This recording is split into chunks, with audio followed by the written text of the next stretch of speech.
Shalom, selamat sore Bapak Ibu yang kasih dalam Tuhan. Saya ingin mengajak Bapak Ibu kembali untuk merenungkan firman Tuhan. Dan firman Tuhan pada saat ini saya ambil di dalam Kitab Keluaran pasal 12 ayat 12 sampai 13 yang berbunyi demikian. Saya akan membacakannya untuk Bapak Ibu Saudara. Sebab pada malam ini aku akan menjalani tanah Mesir, dan semua anak sulung dari anak manusia sampai anak binatang akan kubunuh, dan kepada semua allah di Mesir akan kujatuhkan hukuman. Akulah Tuhan. Dan darah itu menjadi tanda bagimu pada rumah-rumah di mana kamu tinggal. Apabila aku melihat darah itu, maka aku akan lewat daripada kamu. Jadi tidak akan ada tulah kemusnahan di tengah-tengah kamu apabila aku menghukum tanah Mesir. Bapak Ibu Saudara yang kasih dalam Tuhan, mari kita berdoa lebih dalam. Tuhan, kami mohon supaya Engkau memimpin dan hamba-Mu yang menguraikan firman-Mu, supaya dapat menguraikannya dengan jelas dan setiap jemaat dapat mendengar dan mengerti, serta imannya, pengharapannya dibangun di dalam Tuhan. Kami berdoa mengucap syukur dalam nama Tuhan Yesus. Amin. Bapak Ibu Saudara, kita masih membicarakan tentang tulah yang saya sampaikan pada minggu yang lalu.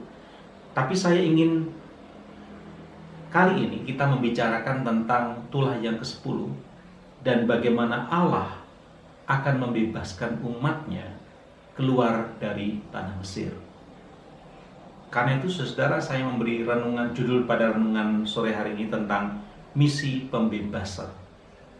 Bapak Ibu, Allah memiliki skenario untuk membebaskan umatnya dari tanah Mesir.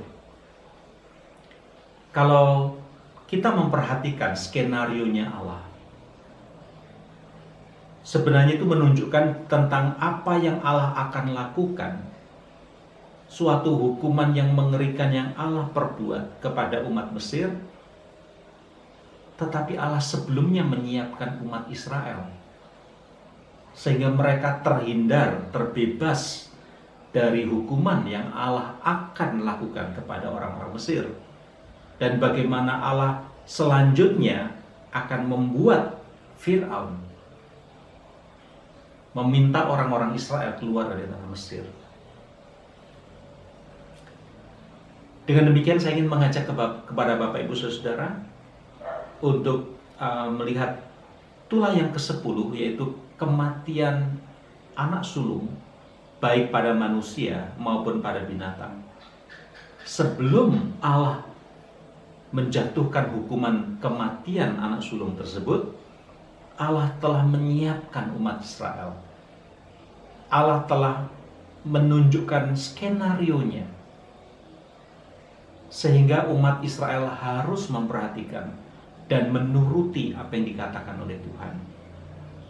Bapak Ibu Saudara, skenario tersebut bisa kita lihat dari ketetapan yang Allah buat untuk umat Israel. Saya ingin meringkas beberapa ketetapan yang Allah berikan kepada umat Israel yang harus dijalankan oleh umat Israel. Di antaranya adalah setiap keluarga umat Israel harus mengambil seekor anak domba atau seekor anak kambing. Syaratnya harus jantan, berumur 1 tahun, kemudian tidak bercela. Selanjutnya, seekor kambing atau domba tersebut harus dikurung sampai pada hari yang ke-14. Kemudian dalam pertemuan raya umat Israel, kambing atau domba tersebut disembelih, dan itu harus dilakukan pada waktu senja. Ketetapan berikutnya, darah dari seekor anak domba atau anak kambing tersebut itu disisihkan, dilaburkan di kedua tiang pintu rumah-rumah umat Israel dan di ambang pintu atas. Kemudian domba atau kambing yang disembelih tadi, dagingnya harus dipanggang.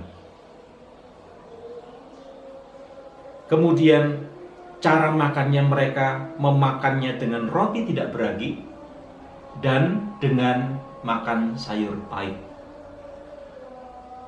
Makna roti tidak beragi itu untuk mengingatkan umat Israel bahwa mereka pernah dalam masa perbudakan dan mereka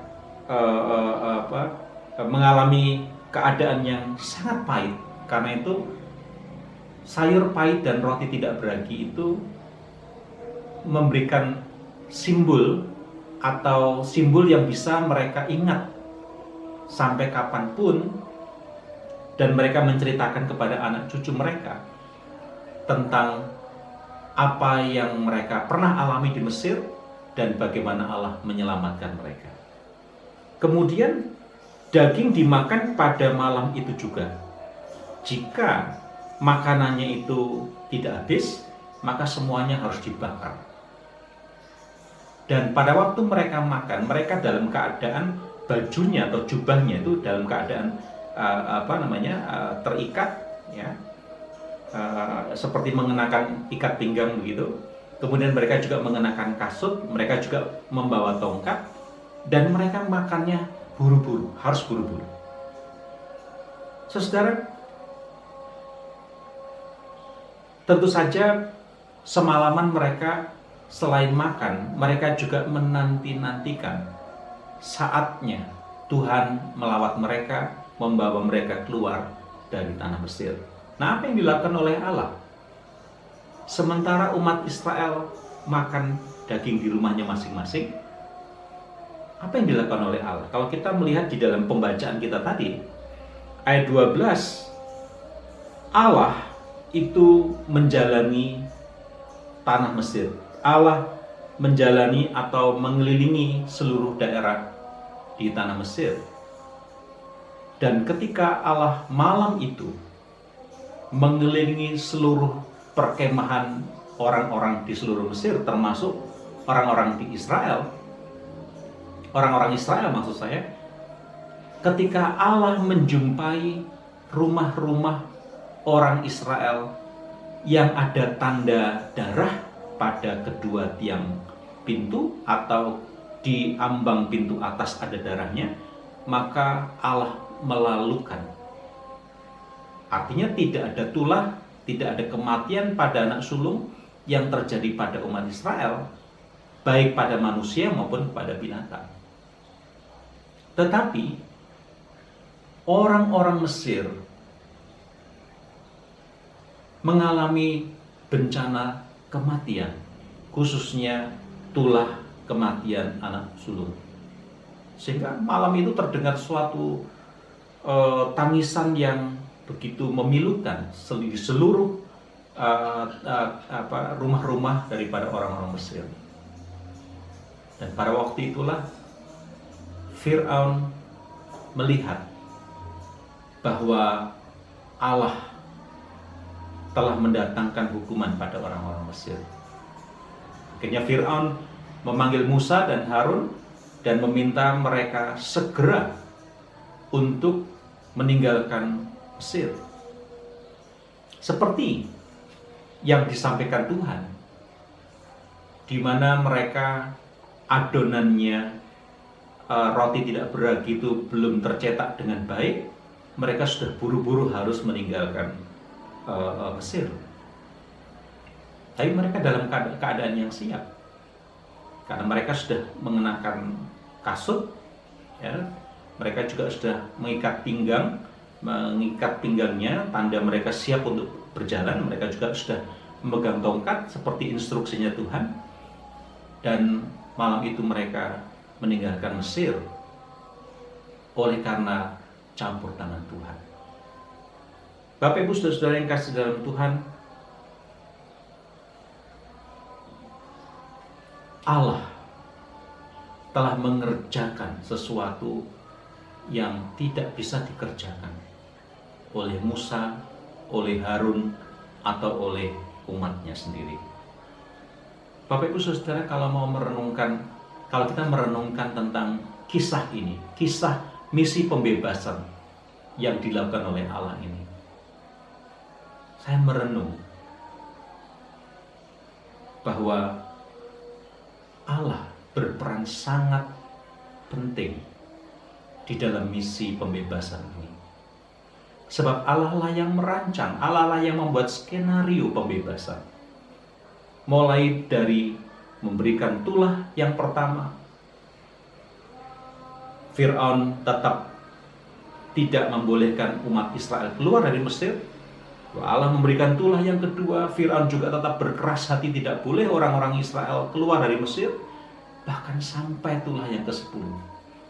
Pada akhirnya Fir'aun menyerah dan mengizinkan atau membiarkan orang-orang Israel keluar dari tanah Mesir. Saudara, Allah berperan sangat penting dalam misi pembebasan ini. Allah merancang, membuat skenario pembebasan. Kemudian Allah juga memberi instruksi kepada umat Israel tentang apa yang harus mereka lakukan. Dan misinya berhasil. Misi pembebasan itu berhasil. Saudara, dapatkah Allah diandalkan? Dapatkah Allah diandalkan? Tentu kita semua akan mengatakan iya. Lihatlah, hanya oleh tangan yang kuat yang menekan Fir'aun, maka Fir'aun membebaskan Israel dari tanah Mesir. Jika Allah dapat diandalkan, jika Allah berperan sangat penting dalam kehidupan kita, dan terbukti misi pembebasan itu berhasil dilakukan oleh Allah. Bapak Ibu Saudara yang kasih dalam Tuhan, firman Tuhan ini menguatkan kita untuk terus berharap pada Tuhan. Situasi ini mirip hari-hari ini, di mana kita diminta oleh pemerintah untuk tidak mengadakan pertemuan-pertemuan apapun yang tujuannya memang melakukan meminimalisir penyebaran virus corona, dan kita tidak tahu apa yang akan terjadi. Tapi satu hal Bapak Ibu, firman Tuhan memberitahu kita, Tuhan dapat diandalkan. Misinya berhasil dan Allah berperan sangat penting dalam misi pembebasan. Apapun situasi yang kita hadapi, Allah mengerti, Allah tahu bagaimana mengatasinya, dan Dia bisa diandalkan. Kiranya firman Tuhan ini menguatkan kita untuk melalui hari-hari kita, menjalani hari-hari kita ke depan dengan penuh kepercayaan kepada Tuhan, pengharapan kepada Tuhan. Mari kita berdoa. Kami bersyukur atas firman-Mu yang kami sudah dengarkan. Firman-Mu yang mengingatkan kami tentang Allah yang tidak pernah gagal dalam misi membebaskan Israel keluar dari Mesir. Tuhan, firman-Mu memberi pesan kepada kami bahwa Allah dapat diandalkan dalam segala situasi apapun. Bahkan situasi yang kami tidak tahu akan menjadi seperti apa ke depan. Tapi dalam hal itu pun Allah dapat diandalkan. Berkati jemaat-Mu, lindungi jemaat-Mu, dan berikan kepada kami damai sejahtera. Di dalam nama Tuhan Yesus kami berdoa mengucap syukur.